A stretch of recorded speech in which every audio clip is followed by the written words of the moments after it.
Okay, so back here again, and another chance to train here. And I thought we'd do today, it's a ridiculous thing to say, I thought we'd actually do some Qigong. In other words, we'll really look at a whole set. But before we get into that, I just wanted to say a couple of things, just to start us off, is just to understand, and I know most of you do understand this, but there are levels and layers at which we can approach this sort of understanding of what Qigong is, what it actually is, because what it's not are the movements. You know, the movements really are not Qigong. The movements are there to move the Qi that has been built in particular ways to create certain effects on the energetic systems of the body. That's what the movements are for. Without the Qi, the movements are totally irrelevant. You're better off, if you're just going to do movement, to do some form of sort of mindful type movement maybe, or some yoga, but Qigong movements are to manipulate and move the Qi that is being built. And I just want to emphasize this because Qigong is starting to go the way of yoga, where yoga has just been turned into a physical practice of stretching. And there's nothing wrong in that, just as there's nothing wrong in wavy arm Qigong.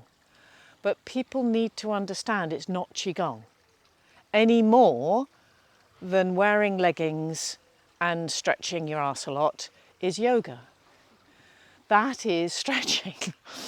And certain of the original asanas were developed to help to open certain channels from the internal practice, so that the internal practice and the channel work was being embodied correctly, so that the goal of yoga was union with the divine. That's what yoga actually means, is union.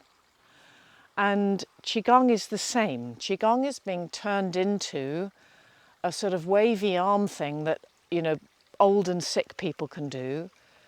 And I would like to change the name of that personally. I'd like that to be called mindful movement, or movement with awareness, or breath and movement practice, not Qigong. Because Qigong has to have the Qi.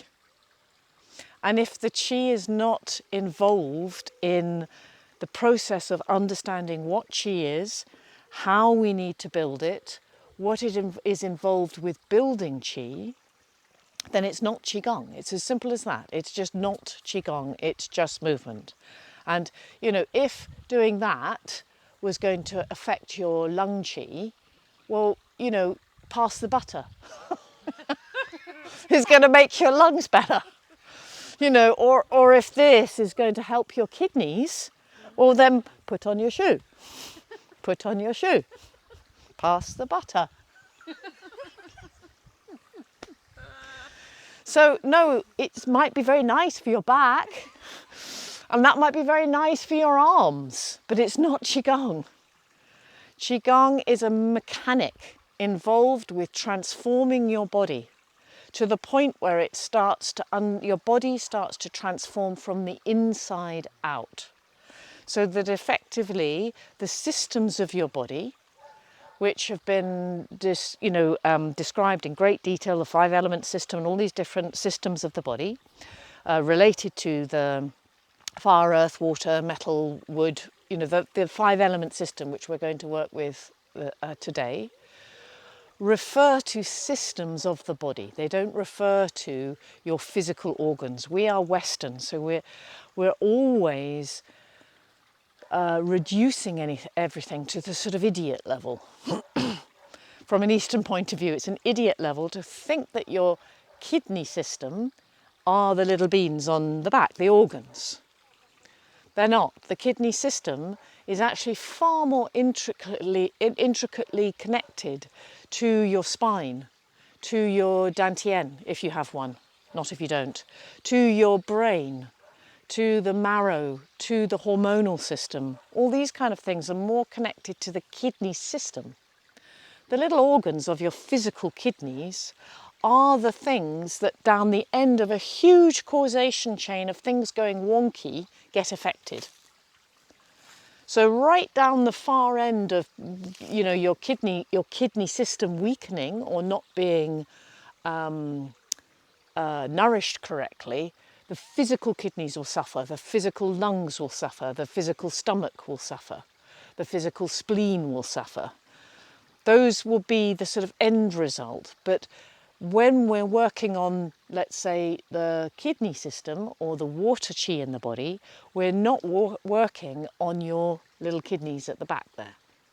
We're working on a whole system of health through the whole body, which is fundamentally, as I know you all know, that the kidney system being the sort of foundation of everything, is the thing that most nourishes the kidney system is your dantian.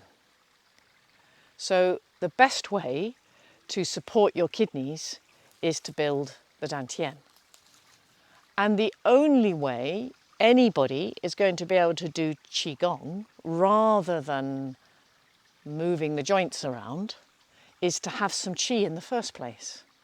And to have some Qi in the first place, there's a number of factors that have to be done. But fundamentally, the body has to be taken to enough state of health that there is surplus Qi. So that otherwise, you'll start to build your dantian, and any surplus that you produce will just go straight away into keeping you healthy. And there's nothing wrong with that. I mean, great. I mean, that's fantastic. We want to be more healthy. But increasingly what we're doing with the practice is building the means of storing the excess energy that the efficiency of the rest of the factors of the practice enable you to produce.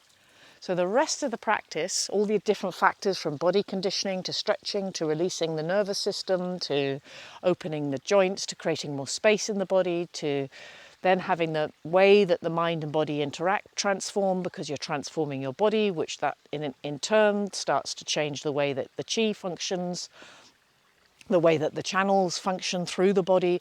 All of those other factors are to get your system to a point where it's increasingly getting more and more efficient.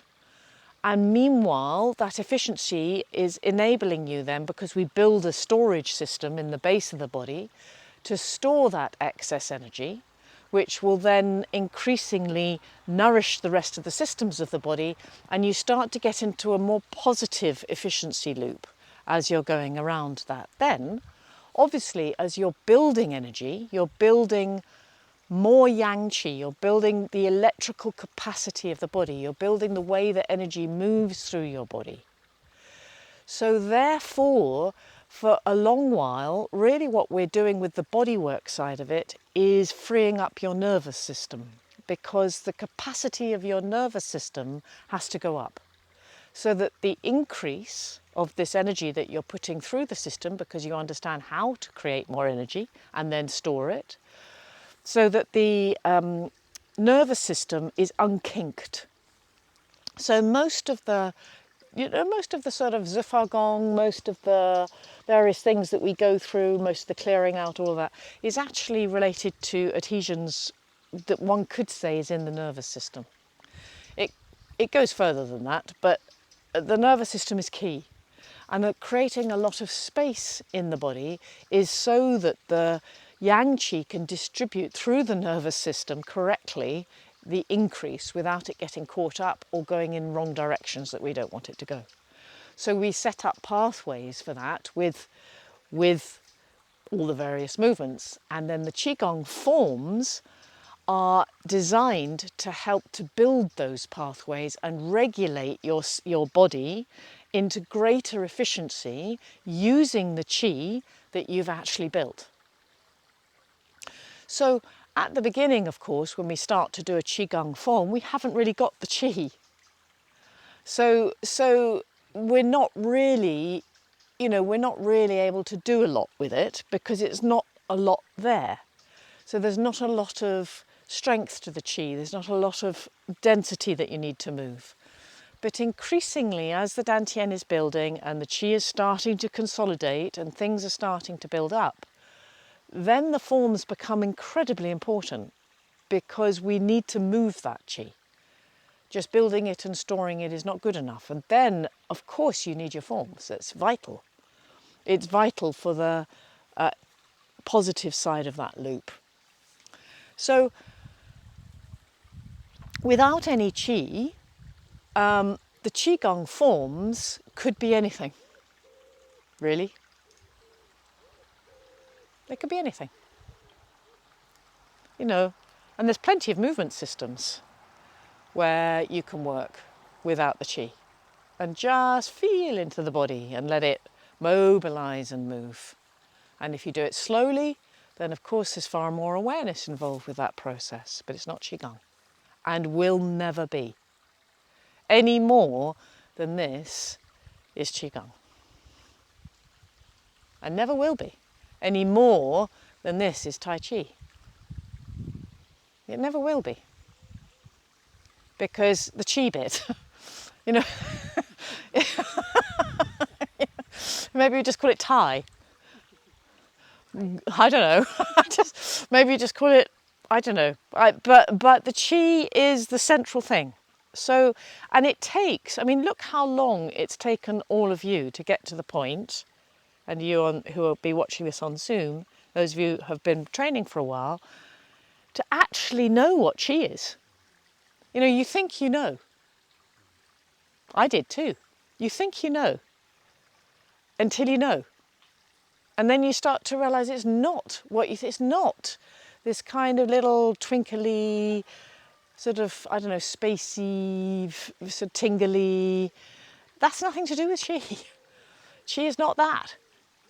And it takes a long time to get to the point where the tangibility of the Qi is really there for you. And then when you mobilise it, you can feel it transform your body. And then you're doing Qigong. But that takes some time. Meanwhile, what you're doing is building all the other factors in. You're preparing the body. You're getting your machine to the place where it can start to really have Qi and also be a correct workshop into which to move and manipulate that Qi. So I just wanted to sort of point that out because I feel as though sometimes it gets a little lost. Does anybody want to ask anything about that or say anything before we get going? I do have a question. Go on then. Let's see if I can ask it crisply. Yeah. So, get all that. Yeah. Qigong in relation to Neigong. Yeah. Is it possible to have Qigong that is the things that you're describing? Yeah. Without it being Neigong?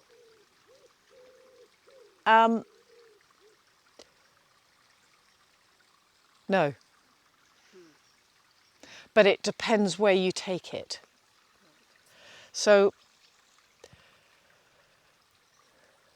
first of all, you need to find the Qi and then you need to build it.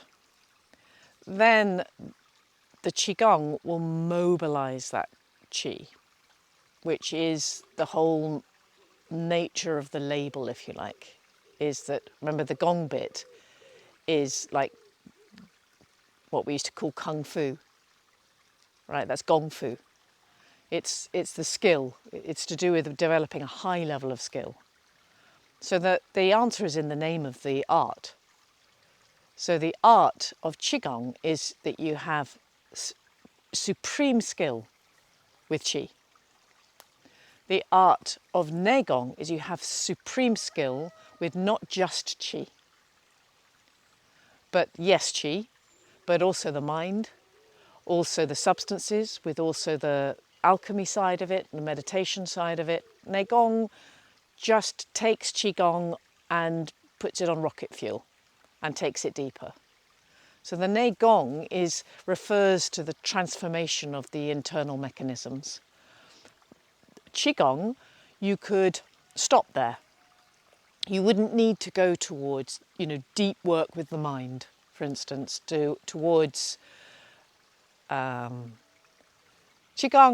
would take someone, it will affect the mind, but it won't take someone to a spiritual practice as such, unless the Gong gets involved. The Qigong will increase the efficiency, calm the mind, health, psychological health, physical health. That health and efficiency could be used for martial arts, it could be used for medicine, it could be used for artists who want to, have a more open, all kinds of ways that can be used, mastery with the Qi. But its aim thereby is not necessarily to go to the kind of depths that Gong would take a person to, which will involve the sort of meditative skill. So you could have a high quality Qigong practice. Yes. But and not do Gong at all.